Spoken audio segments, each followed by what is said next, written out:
Hello friend, welcome to my YouTube channel easy chemistry with Monita धुआं। और आज हम पढ़ने वाले हैं जो हमारा एग्ज़ाम तय हुआ है पीजीटी केमिस्ट्री का। किसका तय हुआ है? पीजीटी केमिस्ट्री है, उसका एग्ज़ाम होने वाला दिसंबर है, उसके लास्ट वीक में।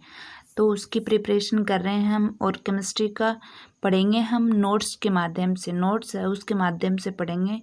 और आज जो हमारा टॉपिक रहने वाला है वो कौन सा है? हमारा जो टॉपिक रहने वाला है वो है कोऑर्डिनेशन कंपाउंड। हमारे टॉपिक का नाम क्या है? Coordination compound. तो आज हम क्या पढ़ेंगे? आज जो टॉपिक पढ़ने वाले हैं वो है हमारा कौन सा? Coordination compound. कोऑर्डिनेशन कंपाउंड तो क्या होता है कोऑर्डिनेशन कंपाउंड, पूरा पढ़ेंगे। इस यूनिट को हम कंप्लीट पढ़ेंगे। अच्छे क्वेश्चन बनते हैं इसमें। पहले इसके जो मोस्ट इम्पोर्टेंट जो डेफिनेशंस हैं, इसकी मोस्ट क्या है डेफिनेशन है, उसके बारे में पढ़ेंगे। ठीक है, और आपको एक किस पार्ट है वो अच्छे से समझ में भी आएगा। ठीक है, तो चलो शुरुआत करते हैं हम इसकी। क्या होते हैं कोऑर्डिनेशन कंपाउंड?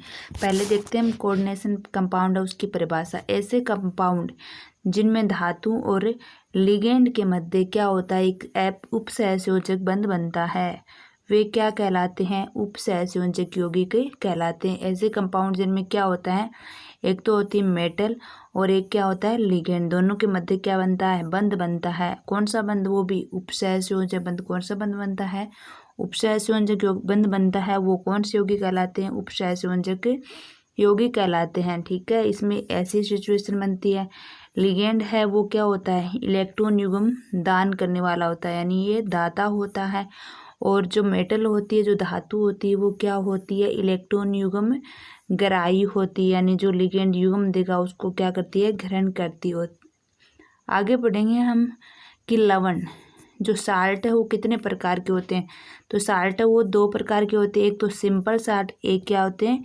Molecular salt. और सिंपल साल्ट की बात करते हैं तो उसमें क्या होता है? जैसे NaCl है, MgCl2 है, AlCl2, ये सिंपल साल्ट में आते हैं। और मोलिकुलर साल्ट है उसमें क्या होता है? देखो मोलिकुलर साल्ट में क्या होता है?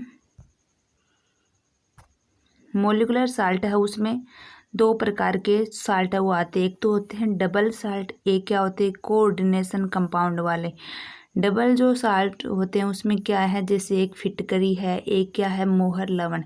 इनका जो सीधा क्वेश्चन भी पूछ सकते हैं। फिटकरी जो या एलम होता है ना, उसका सूत्र क्या होता है? K2SO4 Al2SO4 3 24। इसमें क्या है? जल के अणु। तो ये किसका सूत्र है? फिटकरी का। और एक है मोहर लवण का। मोहर लवण जो क्या है? FeSO4 NH4 की स्क्वायर 2 NH4 की क्वाइज 2 और SO4 और 6 इसमें क्या है? H2 के अणु। तो ये क्या होता है? मोहर लवण होते हैं। यहाँ क्या होता है? इनके मध्य एक इम्पोर्टेंट जो पॉइंट है वो ये आयन की व्यक्तिगत पहचान रहती है। इन जो डबल साल्ट्स होते हैं उसमें क्या होता है? जो आयन होती है उसकी क्या बनी रहती है? व्यक्तिगत पहचान बनी रहती है। जबकि हम बात करते हैं किसकी? कोऑर्डिनेशन कंपाउंड की। तो इसमें क्या होता है? जैसे में इसमें दे रखा है K4Fe साइनाइड।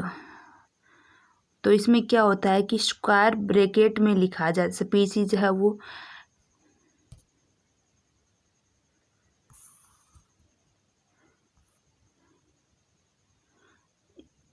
इसमें क्या होता है कि जो स्पीशीज होती है वो कहाँ लिखी जाती है?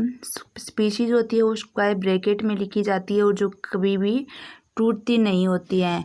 और इसमें क्या होता है? देखो इसमें नोट लगा के दे रखा है, नोट लगा के दे रखा है। क्या नोट लगाया है? देखो मोस्ट इम्पोर्टेंट है नोट कि लवण में सभी आयनों का इंडिविजुअल टेस्ट संभव है, बट कोऑर्डिनेशन कंपाउंड की बात करें तो क्योंकि इसमें क्या होते हैं? जो स्क्वायर ब्रैकेट का प्रयोग है उसमें लिखी गई स्पीशीज होती है ना, लिखी स्पीशीज उसको किस में लिखते हैं?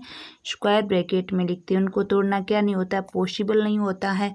और यहाँ फेरोसाइनाइट व पोटेशियम का टेस्ट फिर भी किया जा सकता है। तो दो है उनका टेस्ट किया जा सकता है, एक तो फेरोसाइनाइट है और एक इसका पोटेशियम टेस्ट किया जा सकता है। लेकिन जो कोऑर्डिनेशन कंपाउंड होते हैं उसमें क्या होता है कि इनका ना टेस्ट करना इंडिविजुअल टेस्ट करना संभव नहीं होता है इनके सभी आयनों का, क्योंकि इसमें जो स्पीशीज़ होती है वो कहाँ लिखी जाती है, स्क्वायर ब्रैकेट में लिखी जाती है और जिनको तोड़ना मुश्किल होता है।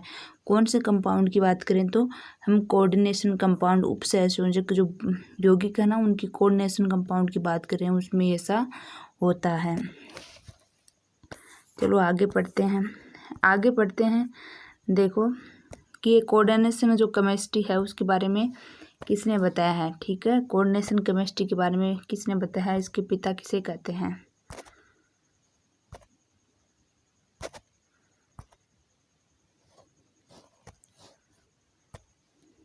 कौन है तो इसके पिता जो वार्नर है, father of coordination compound chemistry के पिता कौन है, वार्नर।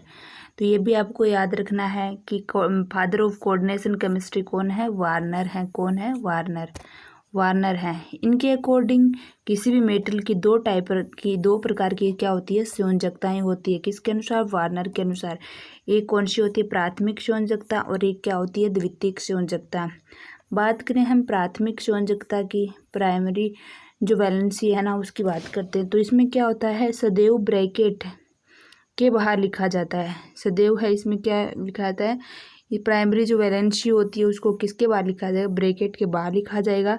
जबकि सेकेंडरी जो वैलेंसी होती है, जो सेकेंडरी द्वितीयक संयोजकता होती है उसको क्या लिखा जाता है, कोष्टक के अंदर लिखा जाता है। तो इनमें दोनों में आपको अंतर करना है कि प्राइमरी वैलेंसी क्या होती है, इसको कोष्टक के बाहर लिखा जाता है, जबकि सेकेंडरी जो वैलेंसी होती है उसको कोष्टक के अंदर लिखा जाता है।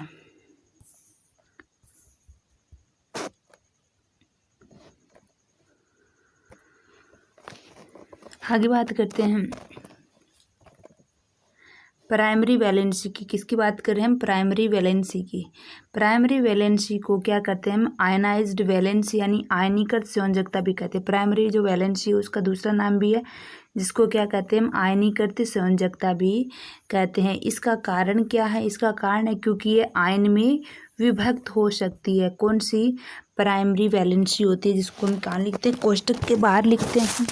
और ये क्या होती है, इसको आयनीकृत संयोजकता भी कहते हैं। क्या, कौन सी संयोजकता कहते हैं, इसको आयनीकृत संयोजकता भी कहते हैं क्योंकि ये आयनों में विभक्त हो जाती है इसलिए। जबकि सेकेंडरी की बात करें तो इसमें क्या होता है, जबकि सेकेंडरी वैलेंसी को नॉन आयनिजेबल वैलेंसी कहते हैं, अनायनीकृत संयोजकता कहते हैं। इसका कारण ये होता है कि ये क्या नहीं होती, आयनों में विभक्त नहीं होती हैं। बात करें आगे, तो आगे वाला क्या है, इम्पोर्टेंट है आपके लिए।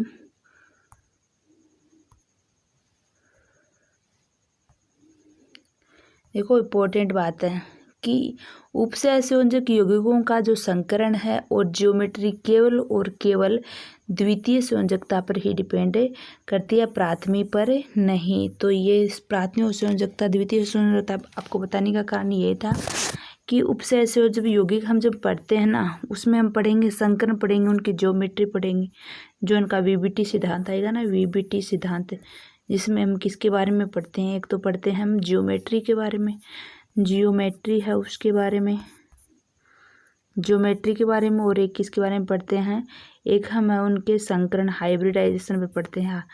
किस पर पढ़ते हैं, हाइब्रिडाइजेशन के बारे में पढ़ते हैं। तो उसमें क्या होता है कि जो केवल किस पे निर्भर करती है, जो द्वितीयक संयोजकता होती है ना, जो कहाँ लिखी जाती है, कोष्टक के अंदर, उस पर ही निर्भर करती है।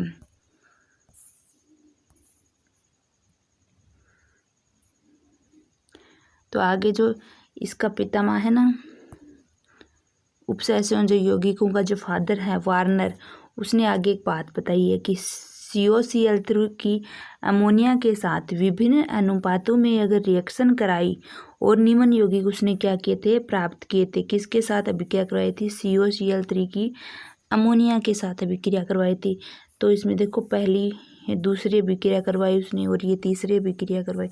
पहले में क्या हुआ, देखो ये एक ली इसने स्पीशीज, ठीक है, कोबाल्ट है 6, यहाँ पे क्या है, एमीन समूह लिखे हुए हैं, और बाहर की तरफ क्या लिखी है, क्लोरीन आयन है, 3 क्लोरीन आयन है, जिसके अभिक्रिया किसके साथ करवाई, HNO3 के साथ करवाई। तो क्या प्राप्त हुए, 3AgCl प्राप्त हुए। ठीक है, फिर दूसरी अभिक्रिया इसने करवाई, किसके साथ करवाई, इसने भी AgNO3 के साथ करवाई है, लेकिन यहाँ एक क्लोरीन आयन है वो तो यहाँ ब्रैकेट के अंदर लिया है और 2 क्लोरीन बाहर है, तो इससे क्या प्राप्त हुए, यहाँ 3AgCl प्राप्त हो रहे थे, यहाँ 2AgCl प्राप्त हुए हैं। फिर तीसरी अभिक्रिया इसमें कराई कि 2 क्लोरीन आयन अंदर लिया और 1 क्लोरीन बाहर है, करवाई AgCl के साथ है, तो यहाँ क्या बना, 1 AgCl प्राप्त हुआ है। और तीसरी अभिक्रिया है उसमें क्या होता है, इसमें कुछ भी प्राप्त नहीं होता, ये चौथी अभिक्रिया है उसमें कुछ भी प्राप्त नहीं होता है।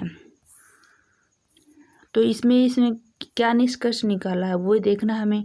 वार्नर है उसने क्या निष्कर्ष निकाला है, देखो वार्नर के अनुसार धातु की जो प्राथमिक संयोजकता है वो कोष्ट जो कहाँ लिखी थी ना, कोष्टक के बाहर लिखी ने, पहले में Cl3 लिखे थे, हाँ दूसरी में Cl2 लिखे थे, फिर क्लोरीन नहीं लिखा था, ऐसी थी ना, पहले में क्लोरीन फिर Cl2 फिर Cl3 ऐसे लिखा था कि प्राथमिक संयोजकता जो कोष्टक के बाहर लिखी होती है केवल और केवल ऋण आयन के द्वारा ही संतुष्ट होती है। किसके द्वारा संतुष्ट होती है, केवल ऋण आयन के द्वारा ही संतुष्ट होती है।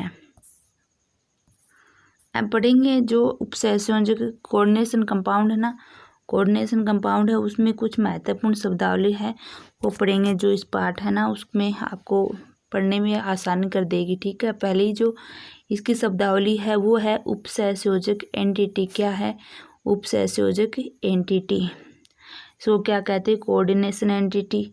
इसमें क्या होता है, जो कोष्टक है उसमें लिखी गई स्पीसीज उपसहसंयोजक एंटिटी कहलाती है, इंक्लूडिंग चार्जर, जो उस पर चार्ज होता है उसके साथ ही कोष्टक में लिखी गई जो भी स्पीसीज होती है वो क्या कहलाती है, उपसहसंयोजक एंटिटी। जैसे एग्जाम्पल दे रखा है, ये जो दे रखी है ना, ये पूरी स्पीसीज क्या कहलाती है, ये कहलाती है उपसहसंयोजक एंटिटी यानी कोऑर्डिनेशन एंटिटी कहलाती है। और इस पे जो मेटल पे चार्ज है वो कितना है, +3, यानी ये कोबाल्ट है वो कैसी सिचुएशन में है, +3 में, यानी मेटल है उस पे धातु पे चार्ज क्या है, +3 है।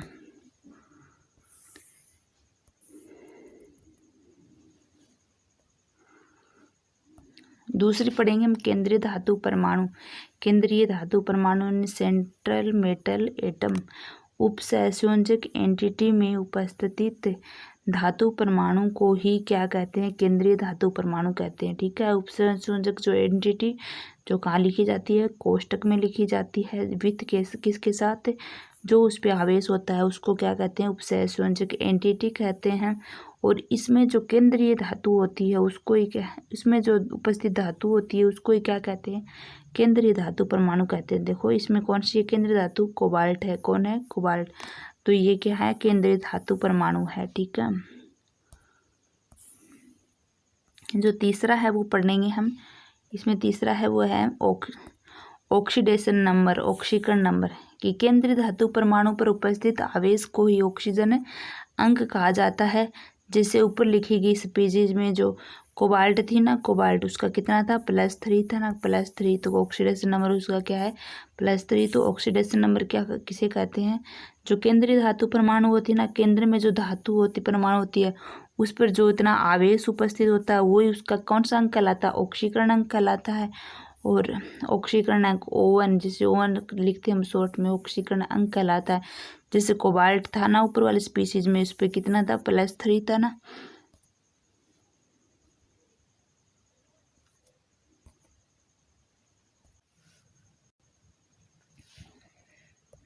तो चलो हम आगे वाला पढ़ते हैं, ऑक्सीडेशन नंबर है उसी आगे वाली,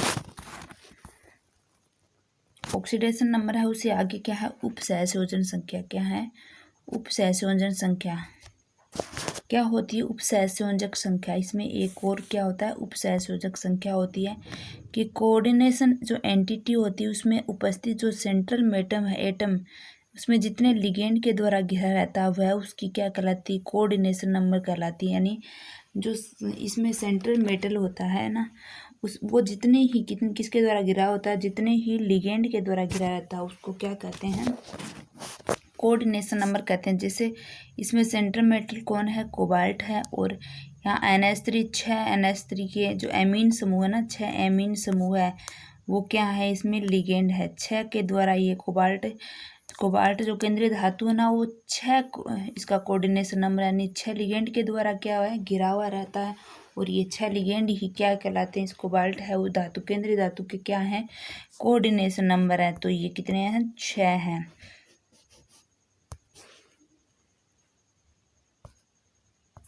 आगे पढ़ते हैं हम होमोलैप्टिक व हेटेरोलैप्टिक कॉम्प्लेक्स। क्या पढ़ेंगे होमोलैप्टिक और हेटेरोलैप्टिक कॉम्प्लेक्स। इसमें क्या होता है होमोलैप्टिक सेंट्रल मेटल एटम से जुड़ने वाले सारे लिगेंड इसमें क्या होते हैं, इसमें जितने भी सेंट्रल मेटल होती है ना उससे जुड़ने वाले लिगेंड वो सभी क्या होते हैं एक प्रकार के हैं। जैसे कोबाल्ट वाले में इसमें 6 लिगेंड जो जुड़े हुए हैं वो छह क्या है एक ही प्रकार के सभी क्या है एमीन वाले समूह वाले हैं NH3 हैं सभी के सभी 6 एक समान ही है।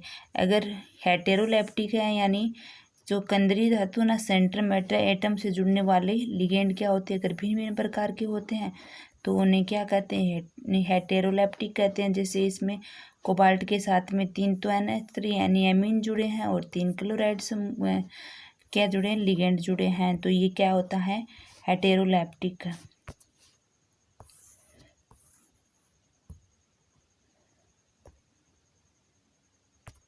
अभी इतनी देर से हम पढ़ रहे हैं लिगेंड की, तो देख लेते हैं लिगेंड क्या होता है कि सेंट्रल मेटल एटम को जो इलेक्ट्रॉन युग्म दान करने वाली जो स्पीशीज होती है वो क्या कहलाती है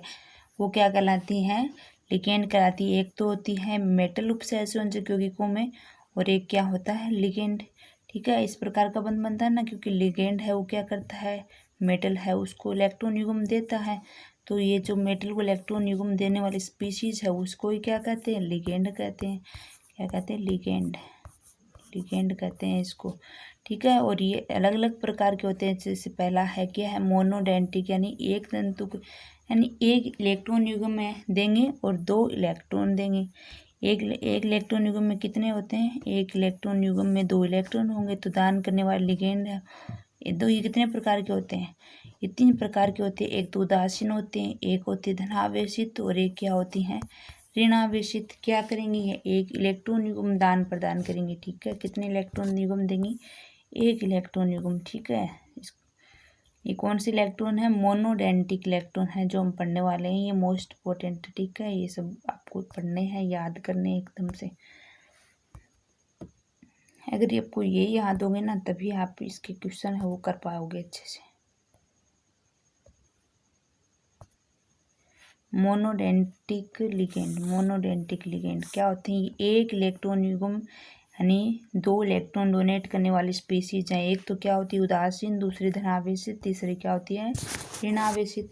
बात करते हैं देखो इनके नाम के साथ में है। ठीक है, कितने इलेक्ट्रॉन उदासीन में जैसे है जो H2 होता है ना वो क्या होती है उदासीन होती है और उसका नाम क्या लिखा जाएगा जब नामकरण करेंगे तो एक हुआ।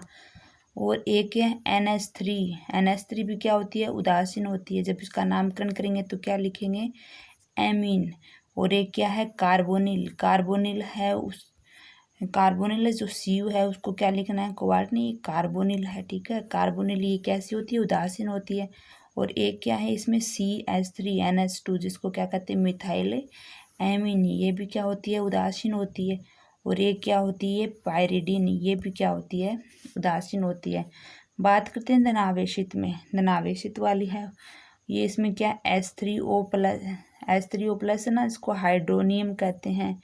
एक NH4 जिसको एमोनियम कहते हैं।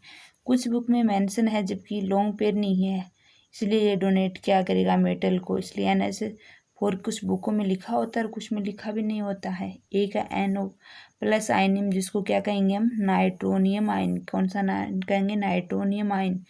एक है यहाँ देखो ये हाइड्राजीन कौन क्या है ये है वो है हाइड्राजीनियम NH3 NH2 और हाइड्राजीनियम क्या है हाइड्राजीनियम कैसी स्पीशीज होती है धनावेशित होती है। और पढ़ते हैं हम आगे धनावेशित में एक है ये नाइट्रोनियम पढ़ लिया। एक है सल्फेटो SO4-2 वाला और एक क्या है ये सल्फेटो हो गया। ठीक है, सल्फेटो तक यहाँ तक ही है। अब पढ़ते हैं ऋणावेशित जो स्पीशीज है वो ऋणावेशित स्पीशीज है उसमें कौन कौन सी एक तो है फ्लोरीन है जिसको हम लिखेंगे फ्लोरिडो, क्लोरीन है इसको लिखेंगे क्लोरिडो, ब्रोमीन है उसको लिखेंगे ब्रोमिडो, एक आयोडिडो, और OH है उसको हाइड्रोनो, और H2 है उसको सल्फिडो। क्या लिखना है? सल्फिडो। और एक आगे दे रखा ना SO3। SO4 वाला ये तो क्या था? धनावेशित था। सॉरी, ये SO4 धनावेशित में नहीं, ऋणावेशित में ही होता है SO4 वाला। SO3 वाला सल्फिटो, और SO4 वाला क्या है? सल्फोटो। ठीक है। SO3-2 वाला कार्बोनेटो, और NO2 वाला क्या है? नाइट्रेटो। ठीक है। NO3- वाला है वो क्या है? नाइट्रेटो।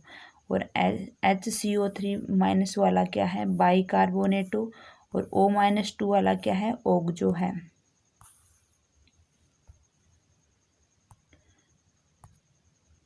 जबकि O2-2 वाला क्या है? परोक्सो। और O2- वाला क्या है? सुपरऑक्सो। क्या है ये? सुपरऑक्सो। O2- वाला। O2 सिर्फ माइनस वाला क्या है? सुपरऑक्सो। और CN वाला क्या है? साइनो। और NC- वाला क्या है? आइसोसाइनेटो। और भी हैं नेगेटिव के जो हम पढ़ेंगे आगे। देखो ऋणावेशित के और भी हैं, ये इतने, ये आपको पढ़ याद रखने सभी को। ये क्या है? साइनेटो। और ये NCO क्या है? आइसोसाइनेटो। और CNS क्या है? थायोसाइनेटो। और NCS क्या है? आइसोथायोसाइनेटो। और ये NO वाला क्या है? नाइट्रेटो है। इसकी जो स्ट्रक्चर होती है ना, इस प्रकार की होती है। और ये क्या? पर क्लोरेटो ClO4- और CH3COO- क्या है? एसीटेटो। ये तो सारे क्या थे? एक दंतुक लिगेंड। क्या थे? एक दंतुक लिगेंड। और अब पढ़ने वाले हम द्विदंतुक लिगेंड के बारे में। द्विदंतुक लिगेंड जिसको बाइडेंटिक भी बोलते हैं। इसमें क्या होता है? 2 इलेक्ट्रॉन पेयर यानी 4 इलेक्ट्रॉन डोनेट करने वाली स्पीशीज होती है। उसमें देखो एक दे रखिए इथाइलिन डाई एमीन, जिसको किससे प्रदर्शित करते हैं? EN से लिखा होता है ये। NH2CH2CH2CH3 ये क्या होती है? Ethylene diamine. और ये के स्ट्रक्चर दे रखे है दो। इसमें क्या होता है? डाई पायरिडिल, इसको DPI से प्रदर्शित करते हैं। एक इसमें ऑक्जेटो दे रखा है CO3- और CO3- यानी क्या ये? ऑक्जिलेटो। और एक ये इसमें और दे रखी है जिसका नाम क्या है? ग्लाइसिनेटो, जिसको GLY से प्रदर्शित करते ग्लाई से। NH2CH2COO-। ये क्या होते हैं? सारे द्वितंतुक लिगेंड होते हैं। क्या होते हैं? सारे द्वितंतुक लिगेंड होते हैं। और एक और है, ये देखो इसका नाम है DMG, जिसका नाम क्या? Dimethylglyoximato. Dimethyl 2 methyl समूह, डाई मिथाइल ऑक्जी क्या है? Dimethyl oximato. ठीक है। और आगे वाले जो पढ़ेंगे वो पढ़ेंगे हम हेक्साडेंटल लिगेंड। हेक्साडेंटल लिगेंड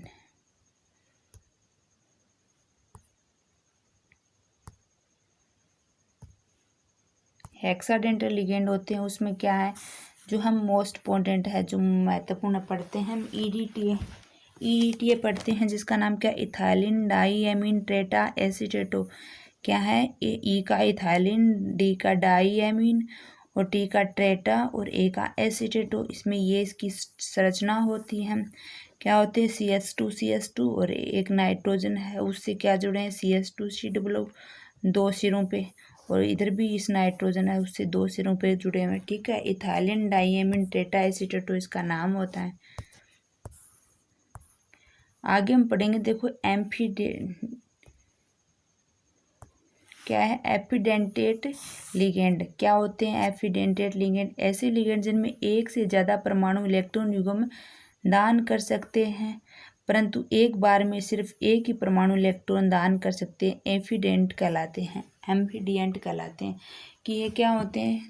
दान तो बहुत ज़्यादा कर सकते हैं, एक इलेक्ट्रॉन पेयर है ना उससे, इलेक्ट्रॉन युग्म से ज़्यादा, ये एक इलेक्ट्रॉन पेयर है ना उससे ज़्यादा इलेक्ट्रॉनों को दान कर सकते हैं, लेकिन एक समय में सिर्फ ये एक इलेक्ट्रॉन युग्म पेयर ही दान करते हैं। तो इसलिए इनका नाम क्या रख दिया है? एम्फिडिएंट लिगेंड रख दिया है। आगे जो पढ़ने वाले हैं वो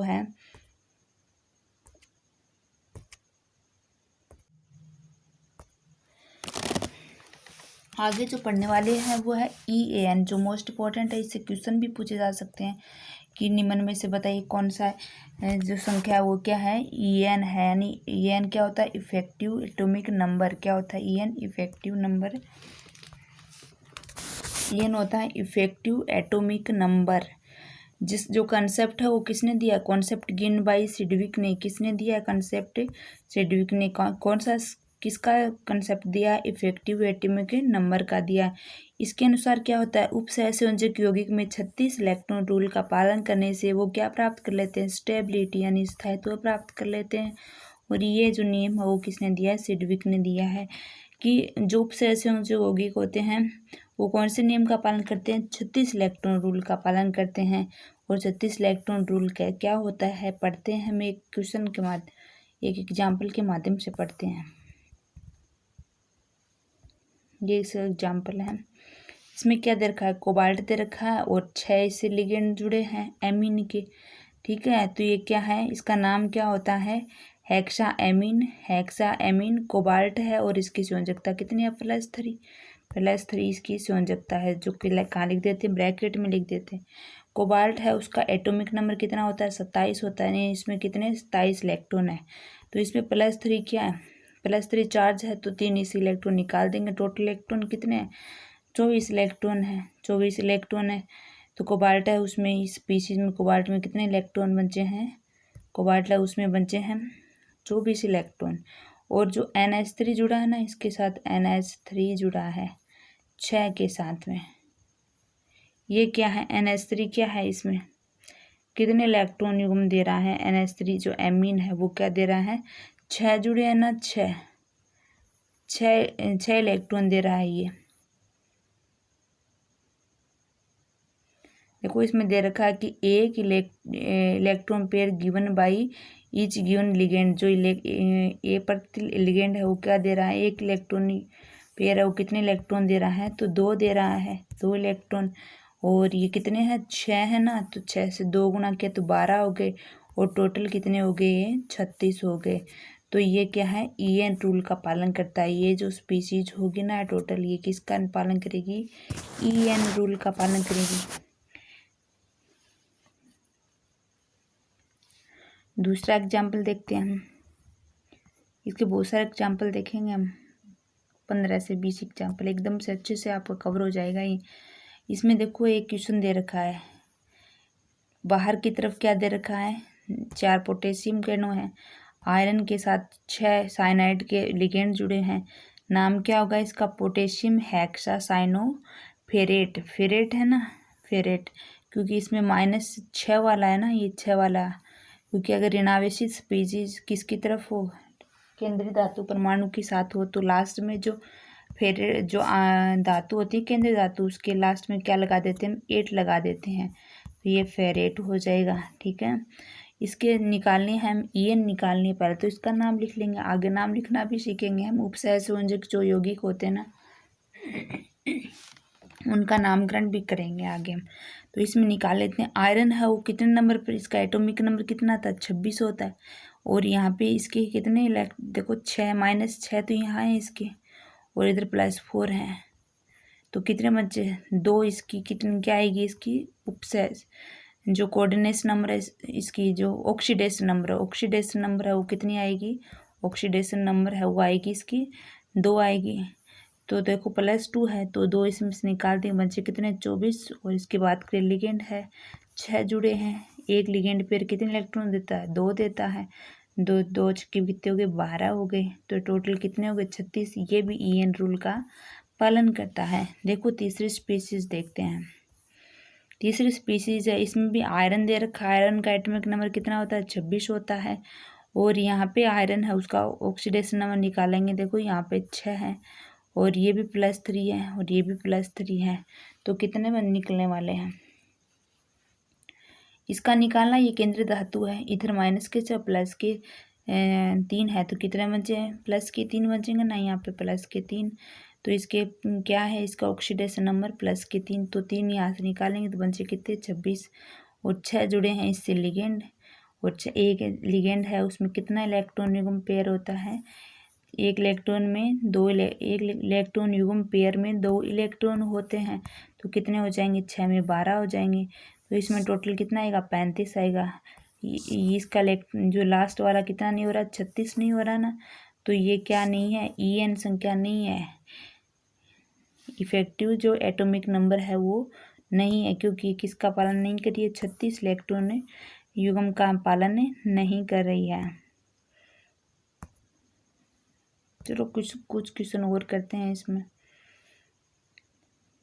देखो आगे वाला एक क्वेश्चन दे रखा है जिसका नाम क्या है, देखो 5 इसमें क्या कार्बोनिल समूह है ना, जो पढ़े थे हमने पेंटा कार्बोनिल, और इसमें कोई नेगेटिव वाला था नहीं, सीधा इसका को क्या लिखते हैं, आयरन लिखेंगे। और इसमें कितना है, ऑक्सीडेशन नंबर कितना है, 0 है।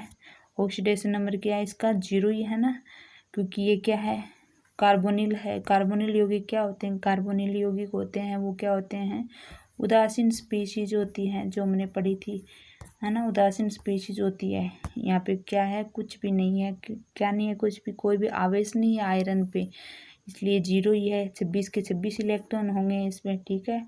और 5 इसमें लिगेंड जुड़े हैं, तो 5 दूनी कितने हो जाएंगे, 10, क्योंकि एक इलेक्ट्रॉन युग्म पेयर है वो 2 इलेक्ट्रॉन देता है, तो 5 है 10 हो जाएंगे। और टोटल कितने होंगे, 36 होंगे। लेकिन ये भी क्या है, EN है, ठीक है। ये कोबाल्ट होता है ना, कोबाल्ट, ये भी आपको याद रखना है, क्या होता है, नेचुरल लिगेंड होता है। कोबाल्ट क्या, कोबाल्ट नहीं, ये कार्बोनिल है, सॉरी कार्बोनिल है। कार्बोनिल क्या होता है, नेचुरल लिगेंड होता है। और ये भी जो स्पीसीज होती है वो क्या होती है, EN है, यानी इलेक्ट्रॉन जो नियम है ना, इफेक्टिव एटॉमिक नंबर वाले 36 इलेक्ट्रॉन रूल वाले नियम का पालन कर रही है। आगे वाली स्पीशीज है वो देखते हैं, और निकल है उसके साथ भी कार्बोनिल समूह जुड़ा हुआ है, तो नाम क्या होगा, ये 4 से जुड़ा टेट्रा कार्बोनिल निकल है। और इसकी जो संयोजकता है, इसका भी ऑक्सीडेशन नंबर है वो कितना है, 0 है। तो निकल है वो कितने नंबर पर, इसका एटॉमिक नंबर कितना है, 28 है। और 4 इससे जुड़े हैं, 4 दूनी 8 हो जाएंगी। ये भी क्या है, 36 नियम का पालन कर रहा है, ये भी 36 नियम का पालन कर रहा है, तो ये भी क्या है, EN संख्या है, EN स्पीशीज है, ठीक है। आज के लिए इतना ही, थैंक यू, धन्यवाद। अगर आपको कक्षा अच्छी लगे तो सब्सक्राइब जरूर कीजिएगा।